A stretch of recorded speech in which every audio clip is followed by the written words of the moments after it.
Hello and welcome to Your New Jersey. I'm Lisa Marie Falbo. On today's show, we're kicking off the new year with health, wellness, and a sweet treat.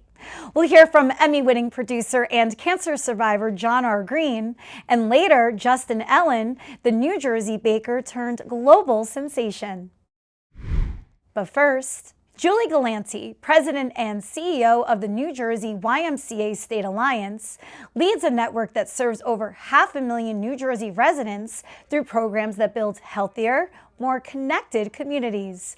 Julie, welcome to the show. Thanks for having me. I'm really honored. Thank you for being here. So we all know the YMCA, but what is the Alliance? So the Alliance works with the 30 independent Ys in New Jersey. So we get statewide money and we re-grant it out to the Ys so they can do local programs in diabetes prevention or youth and government programs or swimming or other health-related programs. And we also do a lot of advocacy work to sort of promote public policy that really strengthens communities. You have been affiliated with the Y since birth, 40 years, right? Yes. What makes you still so passionate after 4 decades? I feel really honored to be in a position where I can make a difference through working with Ys and working through the staff and working through volunteers to make the world a little bit better, a little bit more welcoming, having people the opportunity to maybe learn something different and be brave to try something new. So I really feel it's an honor and a privilege to be in an organization that does so much good. You got affiliated with them as a teenager. I did, yeah. And you've been literally ever since. What made you want to climb the ranks?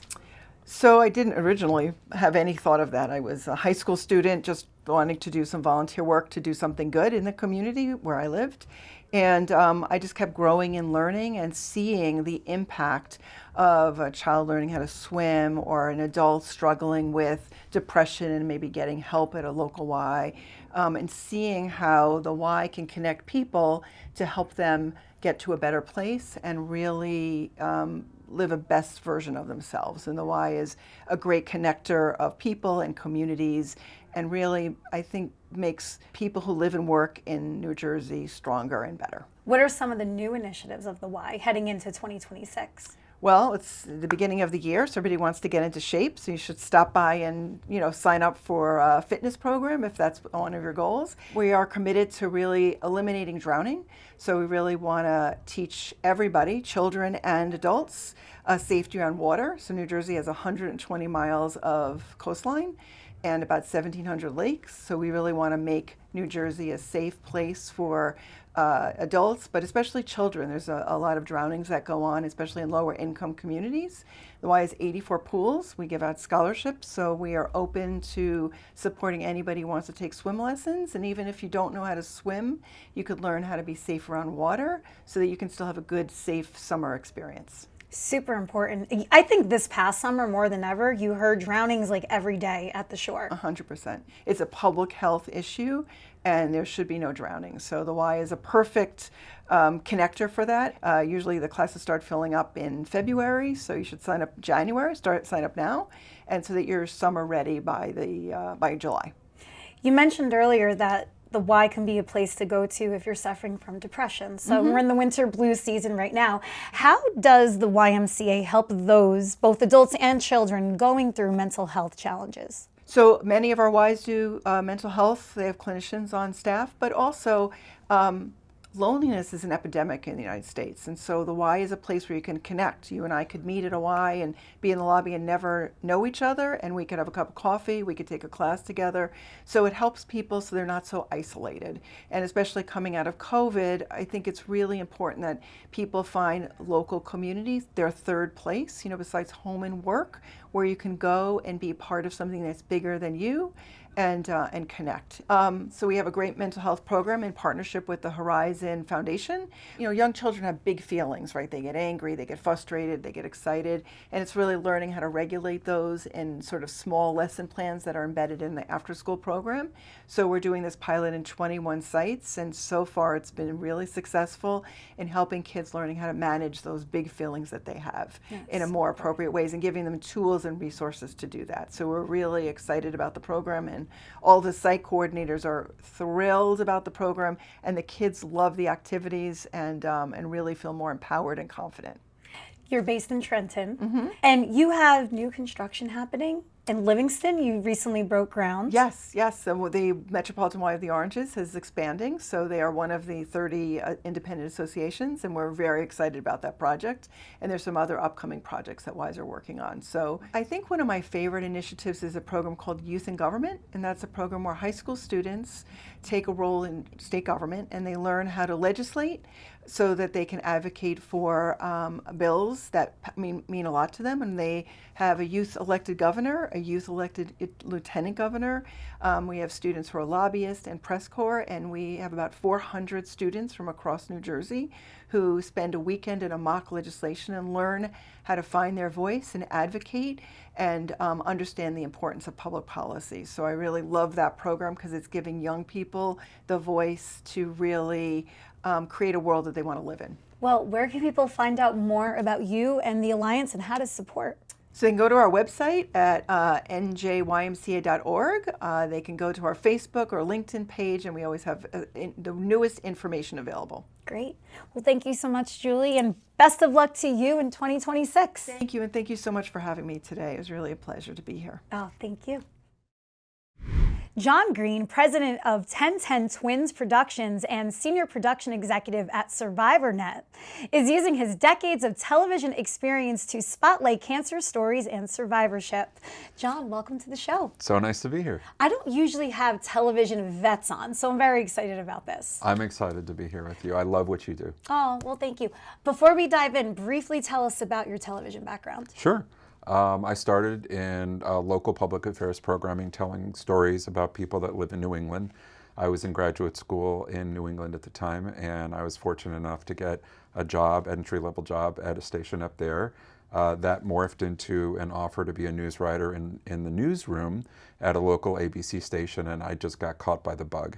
A lot of people do not like television news, as you know. It can be very stressful. I gravitated toward it. I loved everything about it. 3 years later, I got my dream job, which was an entry-level job in New York City as a segment producer for Good Morning America, which was a show that I watched growing up. And I ended up staying there for 14 years at Good Morning America, working my way up to executive producer. It was a really, really beautiful experience working with wonderful anchors like Diane Sawyer or Charlie Gibson, covering most of the major world events, traveling all over the world. And then after that, I got into long-form production and became the co-executive producer of 2020, the primetime news magazine that still airs on Friday nights after 40 years, and was also just such a highlight because Barbara Walters was still there. And I had, I'm a little older than you, but when I was young, Barbara Walters was kind of a paragon in the world of journalism, and getting to work closely with her for a few years before she retired was such a pleasure. She is still the standard. Yeah. Find me a journalist better than Barbara Walters. She was amazing and funny and so lovely. I learned a lot from her. I laughed a lot with her, and she was exactly what you saw on TV. She was tough. Tough, but I mean, she can get anybody to open up. She could. You know the old joke, like, I'm going to pull up Barbara Walters, I'm going to make you cry. Yeah. Should I try that on you? No. But maybe you can give me tips that you learned along the way. But maybe the next part of your story will make me cry. Yeah. So you were on top of the production television world, right? Yeah. When did you decide, or what made you decide to pull out of the rat race? So I had been working for many years with a wonderful, wonderful news anchor named Robin Roberts. You probably know her as the current host of Good Morning America.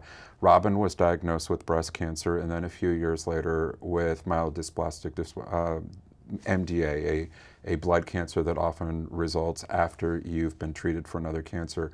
2 bouts of cancer, and so we did a lot of programming around cancer and survivorship and early detection for cancer. And then, surprise, surprise, I got diagnosed with cancer.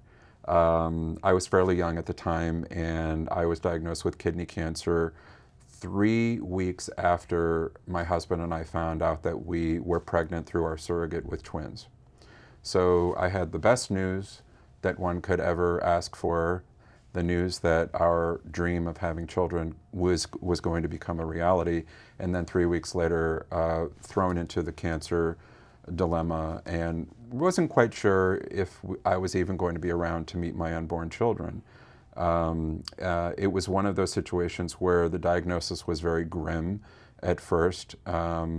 They thought they saw the cancer all over my body. The initial diagnosis was that I had metastatic advanced stage cancer, but luckily what they found in my liver and my lungs was benign. And I guess you could say, luckily, what they found in my kidney was malignant, and it was diagnosed as kidney cancer. But kidney cancer is one of the more treatable cancers. It was caught early enough. The fine people at Memorial Sloan Kettering Hospital saved my life. I was there in the birthing room when my kids were born a few months later, and it was one of those out-of-body experiences. You're a mom, and you know what that feels like to give birth to a child, but in the context of just having the joy after not knowing if I would be there physically, I kind of had that moment where I almost literally looked up to the sky, and I gave thanks to whatever higher power is up there, and I promised to do whatever I could do for the rest of my life to help spread awareness about cancer, help people who are suffering with infertility, because it's also very important for me to encourage people to become parents despite whatever roadblocks might be in their way. What a beautiful story. And now you have a beautiful life in Holmdel. We have a beautiful life in Holmdel. We discovered New Jersey about 25 years ago. I was born and raised in the Midwest, lived in New York City for a long time, but 25 years ago we bought a home on the shore in Manahawkin, just a stone throw from Long Beach Island, and I just fell in love with it. It clicked. And you're going to have to forgive me because I am the biggest New Jersey fan in the world. Well, I am too, so okay. There you go. We have that in common, right? Most people, obviously, that come on your show love New Jersey for a reason. And then when we knew that we were having kids, we decided to live permanently in New Jersey. It was first a vacation home, and then we bought a house in Monmouth County. We're 19 years in Monmouth County. I love it. I tell everybody wherever I go, across this country or in any other country, New Jersey is where it's at. And the best food. The best food. That's why we're the best, because we're the best fed. Absolutely. So you turned all of this, though, into a platform, because that's what you do. You're a producer, you're a connector, SurvivorNet. Yeah. SurvivorNet came into my life. There's a fellow named Steve Alperin. I would say he's a visionary, and I don't use that term lightly. He's a man that I worked with at ABC years ago, and he had the foresight about 8 or 9 years ago, after his father was dealing with a cancer diagnosis, and he wasn't getting answers that he felt should be readily available to his father and also to his loved ones. He started a media platform called SurvivorNet. It has grown through the years, and I have admired how he has grown the company. And he and I connected, and there was an opportunity for me to kind of jump on the bandwagon and be a part of what he has built SurvivorNet to be, which is the leading platform for cancer information and survivorship storytelling. It reaches 30 million people or more a year, not just with information about cancer that's useful to patients, loved ones, and doctors, but also inspiring storytelling about people that are not only surviving cancer, but thriving with cancer. Because of technology, the treatments that are available, the supports that are available, so many more people are surviving with cancer and finding that they are a better version of who they used to be. And I find that so fascinating as a storyteller. What is it about going through a catastrophic illness like cancer that makes you dig deep and discover something in yourself that you wouldn't have known otherwise? So with your role with SurvivorNet, you're traveling all around the country to get these stories? Absolutely. Traveling all over the country because there are survivors. Not only do we interview survivors, but we interview the leading oncologists in every discipline. I'm working on a series right now where I'm spending a lot of time with the leading neuro-oncologists in the nation, if not the world, who are fighting glioma, a very, very common form of brain cancer, as you know. There's a lot of progress in the treatment of glioma with different therapies. You know, immunotherapy is becoming very popular. There's now clinical trials with CAR T-cell therapy for glioma. It's been proven to be effective with other forms of cancer, and now it looks like it could be helpful in glioma. I just wrapped production on a series about prostate cancer, which affects 1 in 8 men.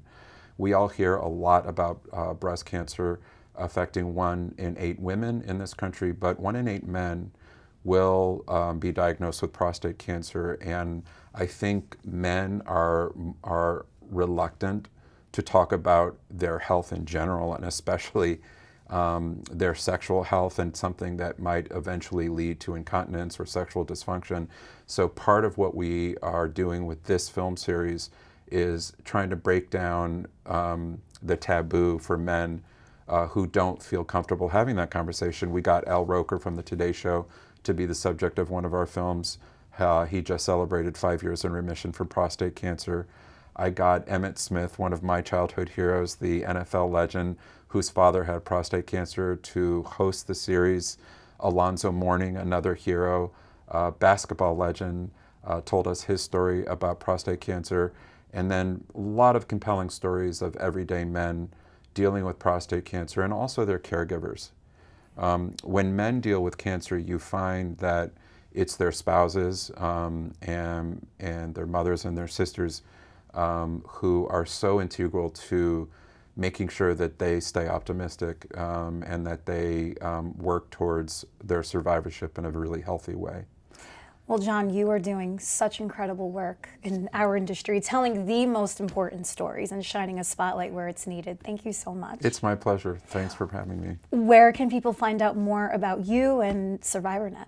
Well, the most important thing that I would encourage people to do, whether you have cancer or you think you might at risk for cancer, you know someone with cancer, is to go to survivornet.com. And then also on your smart TV, look for SurvivorNet TV. It's a full streaming channel. We have wonderful documentaries in there that will inspire you, and it's definitely worth looking for it. Definitely, we'll check it out. Thank you, John. I'm so happy our show brought us together today. Me too. Thank you so much. Justin Ellen, a celebrity baker and CEO of Everything Just Baked, is here to show how he's using baking to give back right here in the Garden State. Welcome, Justin. Thank you for having me. You have quite the platform, my friend. I mean, you're dominating television, first of all. Thank you. Tell us about all of your TV time lately. Yeah, so I was first seen on Is a Cake on Netflix. I was on season 1. I was the youngest baker there, 18 years old. I think youngest in history still. And just recently, I was on Next Level Baker with Gordon Ramsay on Fox. Wow. I still can't believe it. What an experience that must have been. It's Gordon Ramsay. It's like my idol, and it's like, I've met him. Like, come on. Was he cool? He was. He was just as cool as everyone thinks. All right. Well, Yeah. where did your baking journey start? I grew up with my mom, grandma, my dad, and stuff, but baking was always important in the family. My grandma would make everything from scratch. I'd call her crazy because, like, why are you making the breads, the pies, the cookies, the iced tea, everything's from scratch? But she just implemented that love of baking into me, and I just kept on baking on my own, and I started a business. I own Everything Just Bake, and we're just a baking company, and I want people to be encouraged to get into the kitchen, have fun, bake a lot. And I just took my skills, sold cakes to celebrities, and now I focus on social media and really teaching people how to bake from scratch, and it's not as complicated as people think. See, your grandmother was onto something. Yeah, and she's my biggest cheerleader. She's always watching. Oh, I love that. My grandmother is watching right now, wishing I inherited her cooking. She's from Italy and spent her whole life in the kitchen. And I'm like, okay, where can I order from tonight? So you bake cakes for celebrities. First of all, where is your kitchen located? In Passaic, New Jersey. Okay. I've made cakes for Mary J. Blige, Sadie Sink, and even some major brands like Disney, all different things. How do they find you? They usually find me on social media. I really like posting on social media because it allows me to show my personality. I like to have fun. I feel like when you're in the kitchen, that's the time to make memories, have fun. So I like to express that on my social media. And I've now amassed a large following of over like 3 million followers. Oh, I am in the presence of celebrity.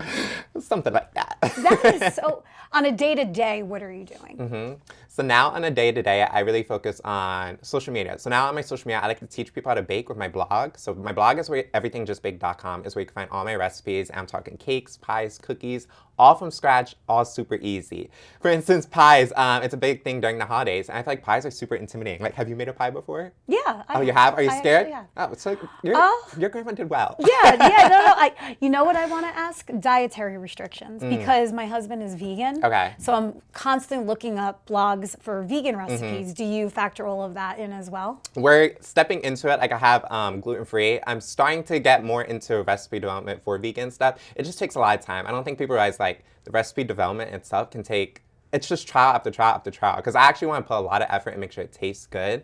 Because you want to make sure it tastes good, the quality's there. So I spend a lot of time recipe testing. So it's a process. You also want to stand out from the pack because, I mean, anyone can make an apple pie, right? So how do you put your own spin on some of those classics? I love that you brought up the apple pie because I make the best apple pie. I wish you brought some. And my secret is using heavy cream and an egg yolk with the apples. I know it's very untraditional because normally you just do like the apples with sugar and flour and spices. But the yolk and the heavy cream, it almost creates like a custard around it, like melted ice cream around the apples, and it creates this just decadent texture. Ooh. So whenever I'm making recipes to stand out, I just try to like think of, okay, we want to keep it nostalgic. We want like the base of it, but how can we elevate it just a little bit more? Maybe we make it a little bit more moist. My favorite ingredient is vanilla bean paste. It just really enhances those flavors. And my grandma always says, measure with your heart for vanilla. You can never have too much vanilla. I agree with that. Like, you just keep pouring. Keep pouring. Yeah, we're all born with the gut instinct. Exactly. Of when to stop with the vanilla. I always say like vanilla's like the garlic and cookcake. Yes. Just keep going. Just keep going. Just keep going.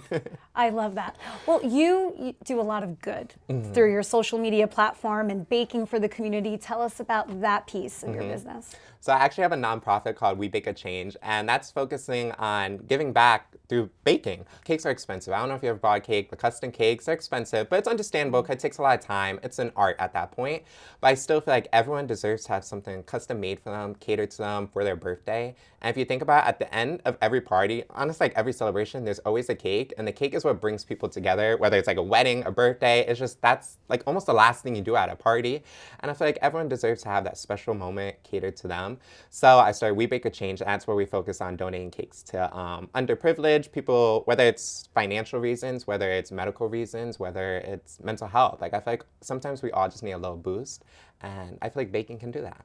Well, you're such a sweet soul. I'm so happy that you. our show brought us together. But before we wrap, where can people find out more about you and to become your 3 millionth and first follower? So you can find all about me on all social media platforms at Everything Just Baked, and you can go on my website for all my recipes, all for free at everythingjustbaked.com.